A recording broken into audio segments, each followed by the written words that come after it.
नमस्कार। तो आज बजट का जो पेश किया गया है मोदी सरकार 3.0 का, उसको लेकर लगातार चर्चाएं जारी हैं। आज वित्त मंत्री निर्मला सीतारमण ने बजट पेश किया, पूर्ण बजट एक तरह से पेश किया मोदी 3.0 का, जिसमें मध्यम वर्ग को ध्यान में रखते हुए टैक्स स्लैब में कुछ बदलाव किए गए हैं। साथ ही महिलाओं की बात की गई, युवा वर्ग को ध्यान में रखा गया, किसानों को भी कुछ राहत दी गई। लेकिन सबसे बड़ी बात की जो की जाए वो पैकेज है बिहार और आंध्र प्रदेश के लिए।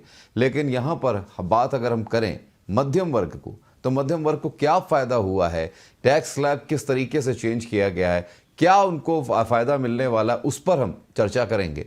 और चर्चा में हमारे साथ इस वक्त जुड़ रहे हैं हमारे खास मेहमान रचित अग्रवाल, हमारे साथ जुड़ रहे हैं, चार्टर्ड अकाउंटेंट हैं। इनसे हम बात करेंगे। रचित अग्रवाल जी, बहुत बहुत स्वागत है आपका। धन्यवाद। रचित जी, आज बजट पेश हुआ और वित्त मंत्री ने बजट पेश कर दिया है, लेकिन अगर बजट की बात करें, क्या लगता है आपको जो टैक्स पेयर्स हैं, जो मिडिल क्लास फैमिली के लोग हैं, जो सैलरी पर काम करने वाले लोग हैं, उनके लिए जिस तरह से टैक्स स्लैब के चेंजेस की बात की गई है, क्या ये पहले की तरह ही, क्योंकि पहले की अगर बात की जाए तो पहले से कुछ बहुत ज़्यादा चेंजेस नहीं हुए हैं, क्योंकि 2.5 लाख के ऊपर तक की आय की बात की जाती थी, 3 लाख की आय की बात कर दी गई है। क्या कुछ चेंजेस इस बार हुए हैं?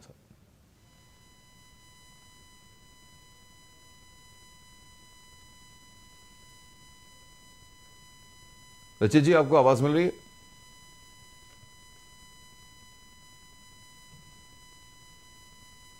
या जी, आपकी आवाज अभी ब्रेक हो रही थी। मेरे पास आ रही जी। जी। जैसा कि आप गोपाल जी, आपने बिल्कुल सही कहा कि अगर की जाए बात की पहले और अब में क्या फर्क है, तो फर्क काफी सारी चीजों पे है। लेकिन क्या है कि अगर उसका क्यूमुलेटिव इफेक्ट देखेंगे आप, कि अगर हम्म। सब चीजों को जोड़ के देखेंगे तो फर्क काफी सारा मिलेगा।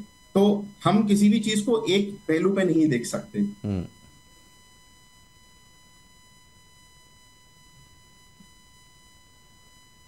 जी, आवाज आ रही है आपके पास? जी सर।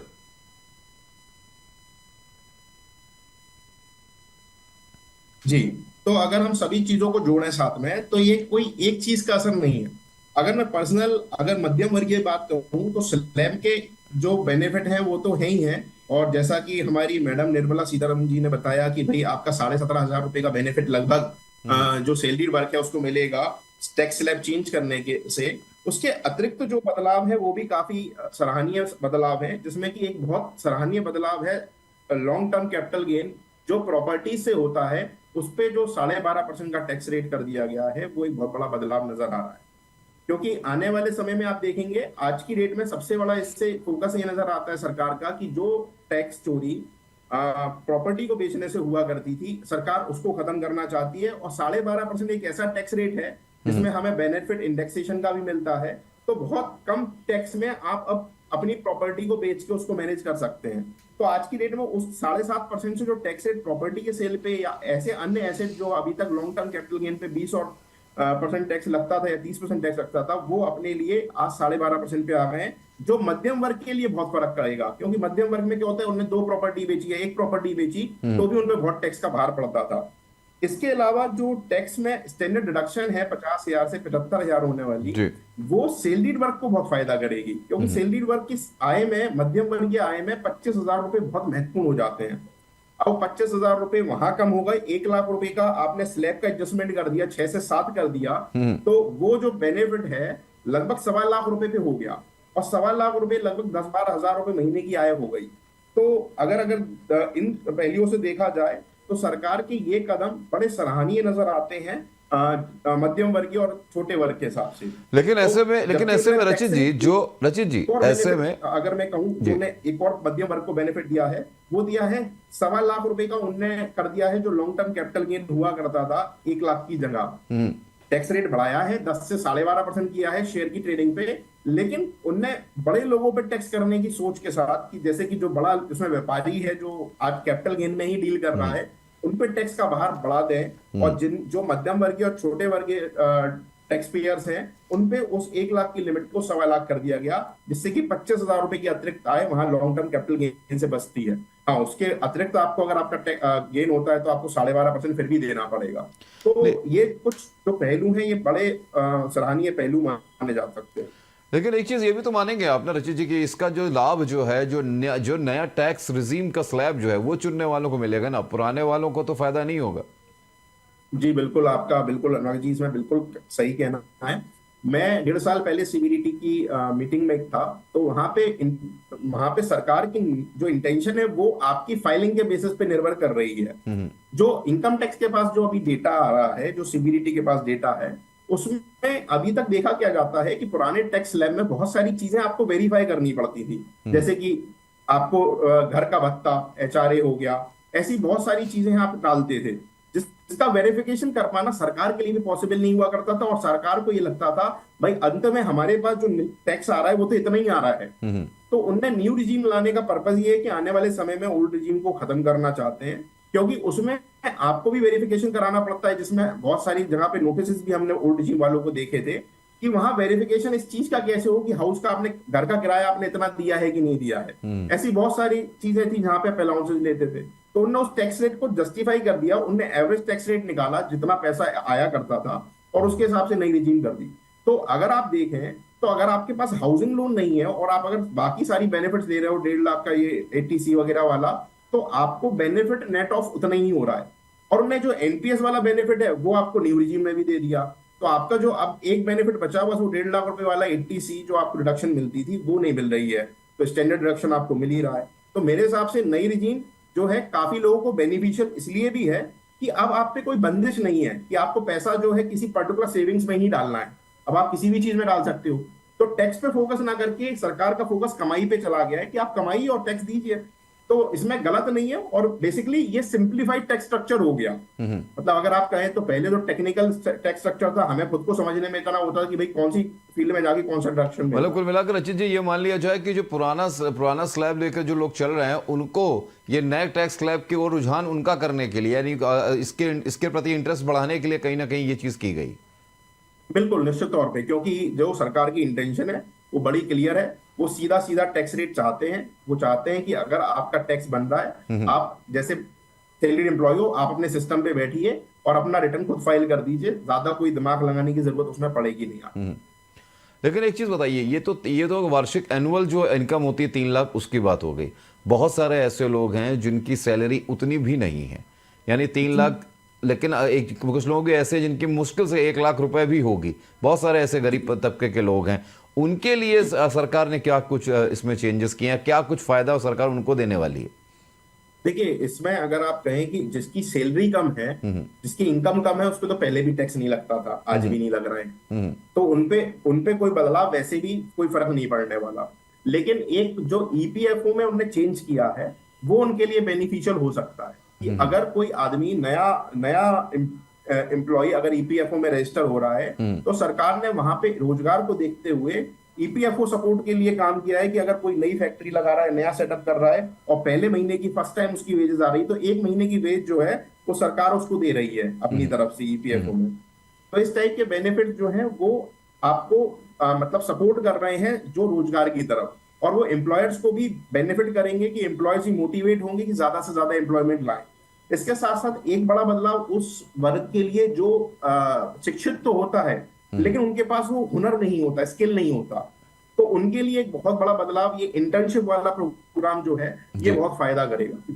क्योंकि 500 कंपनियां बड़ी जिन तक वो बच्चे कभी पहुंच ही नहीं पाते, उनकी उनने सरकार ने सीएसआर ड्यूटी लगा दी। अब सीएसआर ड्यूटी लगाने का मतलब ये हो गया कि उन्हें तो अभी तक खर्चा वो करना ही पड़ता था किसी और फंड में 2% का सीएसआर का। अब उन्होंने कह दिया कि आप इंटर्नशिप देंगे, हम उसको भी उस सीएसआर फंड से अलाउ कर देंगे। तो जो बच्चे अभी तक उन कंपनीज तक पहुंच नहीं पाते थे, प्रैक्टिकल लाइफ का जो एक्सपोजर नहीं मिलता था, वहां उनको इंटर्नशिप मिलेगी। और 12 महीने अगर आप ऐसी कंपनी में इंटर्नशिप कर लेते हैं तो आपकी जॉब निश्चित हो जाती है। उनके लिए भी वर्कफोर्स जनरेट होगा और हमारे बच्चों के लिए रोजगार भी पैदा होगा। बिल्कुल, हमारे साथ एक और खास मेहमान अगर आज जुड़ रहे हैं चर्चा में, पुष्कर बिश्नोई जी भी हमारे साथ मौजूद हैं, चार्टर्ड अकाउंटेंट हैं। उनसे भी हम बात करेंगे, चर्चा करेंगे। पुष्कर जी, बहुत बहुत स्वागत है आपका चर्चा में। पुष्कर जी अनम्यूट कर लें, आपकी आवाज नहीं मिल पा रही है।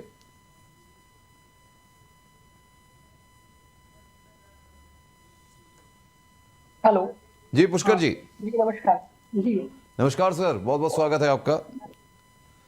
पुष्कर जी, कितनी राहत, अगर हम बात कर रहे थे रचित अग्रवाल जी से, हमारे साथ पैनल में जुड़े हुए हैं, वो भी चार्टर्ड अकाउंटेंट हैं, काफ़ी देर से हम बातचीत कर रहे थे, कितना बेनिफिट मिला है लोगों को अगर मीडियम क्लास को अगर बात की जाए। लेकिन जो नया स्लैब जो आया है, अगर इस पर हम बात करें तो बहुत सारे लोगों के रिएक्शन ये भी आए हैं कि अगर जो 10 से 12 लाख की इनकम पे 15% की बात की गई है, उनका ये कहना था कि इसको सीधे सीधे अगर 10 से 15 तक ले जाते तो ज़्यादा बेनिफिट था उनके लिए। क्या कहेंगे आप? एक्चुअली गवर्नमेंट का मेन फोकस ये रहता है कि हम अपने लिए रेवेन्यू जनरेशन लेते हैं इनकम टैक्स से।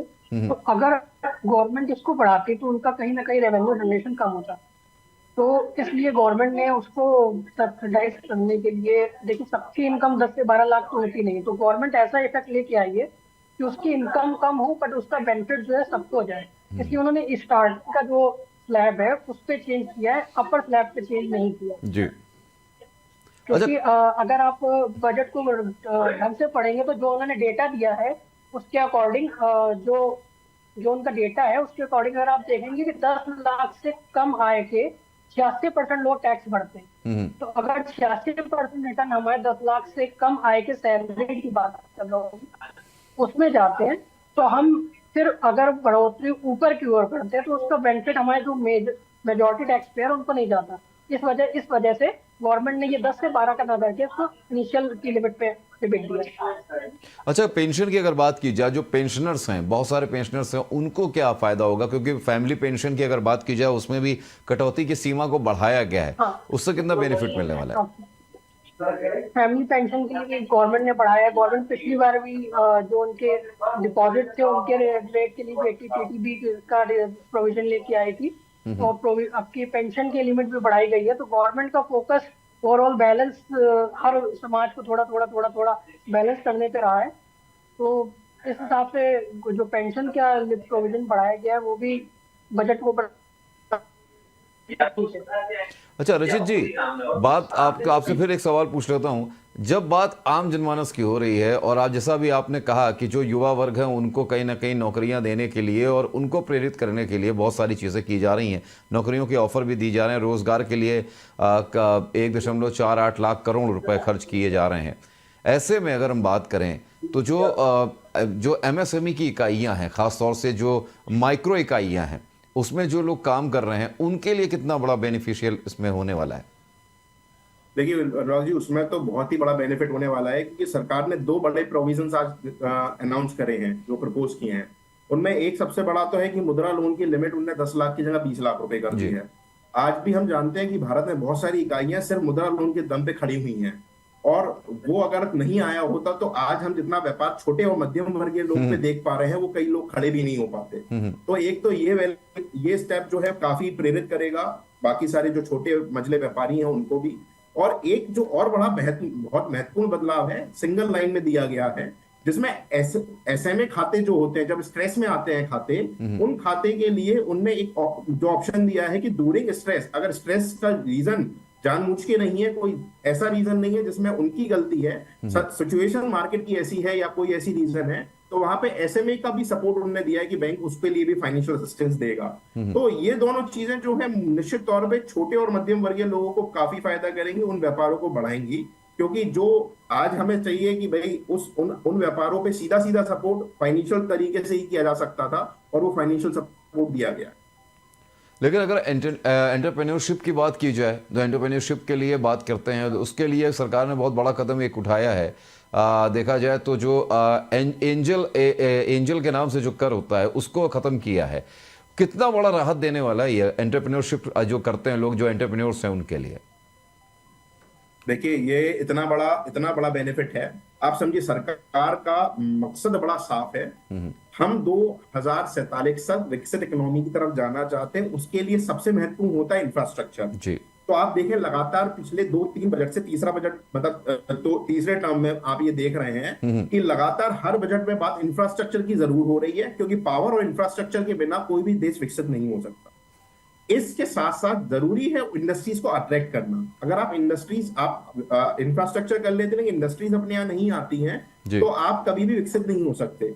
तो इंडस्ट्रीज का सपोर्ट जो है वो एंजल जो टैक्स आप कह रहे हैं जिसके बारे में, जो हैवी टैक्स माना जाता था, उस एंजल टैक्स खत्म कर देने से आज हम उन सबको अपनी तरफ आकर्षित कर रहे हैं। एक और जो बेनिफिट होने वाला है जो फॉरेन कंपनीज को, जो अभी तक टैक्स स्लैब 40% होता था, तो हमारी कंपनी से कंपटीशन में 15% का फर्क तो सीधा सीधा वहीं आ जाता था। तो अब अगर देखा जाए तो वो 5% कम कर देने से टैक्स रेट, वहां पे भी बड़ी राहत मिल रही है फॉरेन कंपनीज को। और फॉरेन डायरेक्ट इन्वेस्टमेंट के लिए भी ईज आउट कर दिया उन्होंने काफी सारी चीजें। तो उससे जो है निश्चित तौर पे वो चाहते हैं कि वर्ल्ड की बेस्ट कंपनीज जो हैं वो भारत में आके व्यापार करें। जब भारत में व्यापार करेंगे तो जो हमारे जितने भी रोजगार आने के लिए बाहर जाते हैं लोग, उनको भारत में ही रोजगार मिलना चालू हो जाएगा और भारत के रोजगार की जो रेशियो है वो बढ़ जाएगा। और उससे हमारे यहाँ के बाकी जो लोग हैं उनके लिए भी स्किल डेवलपमेंट का काम होगा। तो ये निश्चित तौर पे काफी बेनिफिट होगा।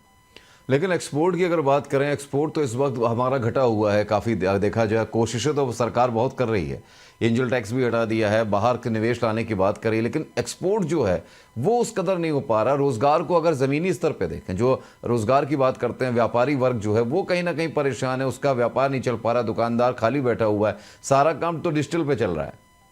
जी अनुराग जी, बिल्कुल आपने इसमें कहा। और मैं पिछले 2-3 साल से मेरे जितने भी क्लाइंट्स हैं उनसे इस बारे में लगातार बात कर रहा हूँ। इस बारे में वो इनके लिए एक बड़ा इशू है कि सरकार का योजनाओं से ये परेशान थे कि भाई हम लोग के एक्सपोर्ट वाले बिजनेस वालों पे काफी इम्पैक्ट डाल रखा है, क्योंकि आप इम्पोर्ट ड्यूटी सस्ती करते जा रहे हो। तो जो एक्सपोर्ट है उस पे जो हम अभी तक करते थे वो बेनिफिट नहीं होता था। बट इस गवर्नमेंट ने इस पर्टिकुलर बजट में एक्सपोर्ट इंसेंटिव्स भी दिए हैं, जिसमें उन्होंने कहा है कि भाई एक्सपोर्ट के लिए हम सपोर्ट करेंगे डोमेस्टिक इंडस्ट्रीज को। और डोमेस्टिक सपोर्ट के नाम पे एक्सपोर्ट बेनिफिट्स उन्होंने निकाले हैं जो निश्चित तौर पे एक्सपोर्ट को वो बेनिफिट देंगे। दूसरी तरफ वो चाहते ये भी हैं कि हमारे पास अभी एक्सपोर्ट क्यों नहीं बढ़ पाता है, क्योंकि हमारे पास उस टाइप की इंडस्ट्रीज नहीं है जो इंटरनेशनल लेवल पे सप्लाई कर पाए। तो जब आप फॉरेन मार्केट के इन्वेस्टर्स को ओपन कर देते हैं तो आपके यहाँ की जो फैक्ट्रियां लगेंगी तो उनका जो आपको एंसिलरी सपोर्ट चाहिए वो आपको यहीं से मिलना चालू हो जाएगा। तो आपका प्रोडक्ट वर्ल्ड क्लास बनता जाएगा, जिससे कि आपके एक्सपोर्ट्स बढ़ेंगे। तो ये जो कदम है ये निश्चित तौर पे हमारी इंडस्ट्रीज को एक तो टेक्नोलॉजी भी देंगे, स्किल्स भी देंगे और ये सपोर्ट की तरह भी काम करेंगे, क्योंकि जो आइटम्स चाहिए या तो बड़ी इंडस्ट्री आती है तो उनकी भी जो सप्लाईज होंगी वो इंडियन डोमेस्टिक मार्केट से पूरी हो पाएंगी।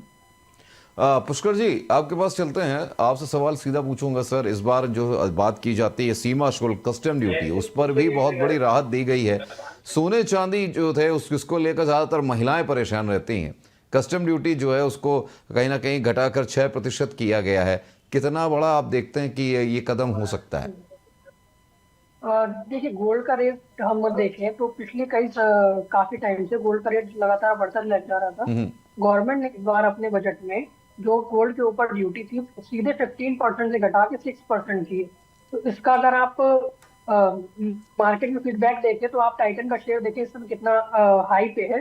तो गवर्नमेंट में जो सोने चांदी के रेट है ये कम होंगे, जिससे कि हमारे जो रूरल एरिया है और जो मीडियम क्लास है, क्योंकि अभी शादियों का सीजन शुरू होने वाला है, हालांकि उसका इम्पैक्ट पड़ने में थोड़ा टाइम लगता है, बट शादियों का सीजन शुरू हो रहा है और आगे गोल्ड के प्राइसेस भी काफी लंबे टाइम से बढ़ते चले जा रहे हैं। तो गवर्नमेंट ये चाह रही है कि हमारा जो एक्सपेंडिचर, क्योंकि सोशल एक्सपेंडिचर है, मैरिज में सब लोग गोल्ड खरीदते ही हैं और गोल्ड ऐसा मतलब सिक्योरिटी माना गया है इंडिया में।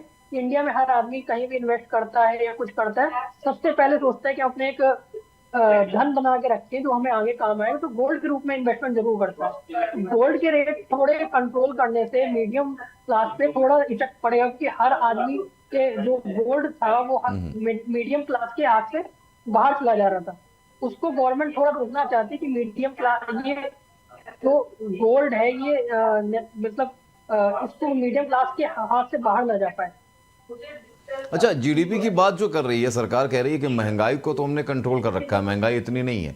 और अर्थव्यवस्था की अगर बात की जाए तो विकसित भारत के सपने को पूरा करते हुए कह रहे हैं जीडीपी भी हमारी लगातार बढ़ रही।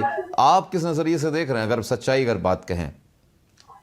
देखिए, सच्चाई की बात ये देखिए, पिछला बजट जो था वो इंटरिम बजट था, 4-5 ये था, और अब की जो बजट आया है गवर्नमेंट फॉर्म होने के बाद फिर से बजट आए हैं। तो ये जो बजट है तो इसमें गवर्नमेंट ने अपना फिस्कल डेफिसिट का जो टारगेट है वो 4.9 कर दिया है। पिछली बार इसको 5.10 किया गया था, उससे पहले 5.7 था। तो गवर्नमेंट अगर देखा जाए तो करीब 70 बेसिस पॉइंट के आसपास गवर्नमेंट ने अपना फिजिकल जो वित्तीय घाटा है इसको कंट्रोल किया है। और अगले साल मतलब बजट में निर्मला जी ने बोला है कि अगले साल इसको 4.5 तक रिड्यूस करने की कोशिश करी जाएगी। और गवर्नमेंट ने अपना कोई बहुत मेजर कैपिटल एक्सपेंडिचर पे ग्रोथ नहीं करी है, तो उस हिसाब से अगर ओवरऑल देखें तो इंफ्रास्ट्रक्चर मजबूत होगा तो ओवरऑल हमारी जीडीपी अपने आप ही राइज कर जाएगी। आप देखेंगे कि बाकी जो बाहर की एजेंसियां हैं उन्होंने भारत की जीडीपी का जो अपना आंकड़ा था उसको सुधारा ही है, ग्रोथ का आंकड़ा हमने सुधारा है। इस बार भी 7.1 के आसपास अभी लेटेस्ट जो रेटिंग का आंकड़ा आया था, जो एजेंसी ने एक्सपेक्टेशन दी थी वो रखा था। तो इस हिसाब से हमारा ओवरऑल जो इंफ्रास्ट्रक्चर मजबूत होगा तो जीडीपी इन फ्यूचर में बढ़नी है भारत की। रचित जी आपका और पुष्कर जी आपका बहुत बहुत धन्यवाद हमसे जुड़ने के लिए और आज इस चर्चा में आने के लिए, बजट पर ध्यान देने के लिए बहुत बहुत शुक्रिया आपका। तो आज जो बजट है वो पेश हुआ, उस पर हमने चर्चा करी, चार्टर्ड अकाउंटेंट्स हमारे साथ थे, उन पर हमने जानने की कोशिश की कितना राहत भरा मध्यम वर्ग के लिए, खासतौर से युवा वर्ग के लिए खासतौर से। तो कहीं ना कहीं राहत भरा बजट दोनों की तरफ से ये कहा जा रहा है, लेकिन इसमें भी बहुत अभी दांव पेच बाकी हैं, क्योंकि बजट का अभी केवल एक प्रारूप आया, अभी चीज़ें बाकी हैं, अभी तो पक्ष और विपक्ष की बहस भी बाकी है। फिलहाल मध्यम वर्ग के लिए बस ये है कि स्लैब जो है उसमें स्टैंडर्ड डिडक्शन जो है उसको लेकर एक नया आंकड़ा रखा गया है। कहीं ना कहीं राहत भरी थोड़ी सी एक मीठी जो कहते हैं गोली देने वाली बात है वो दी गई है, लेकिन कितना कारगर होगा वो देखने वाली बात होगी। फिलहाल आज की चर्चा में इतना ही, यहाँ रुकेंगे एक छोटे से ब्रेक के लिए, चर्चा लगातार जारी रहेगी।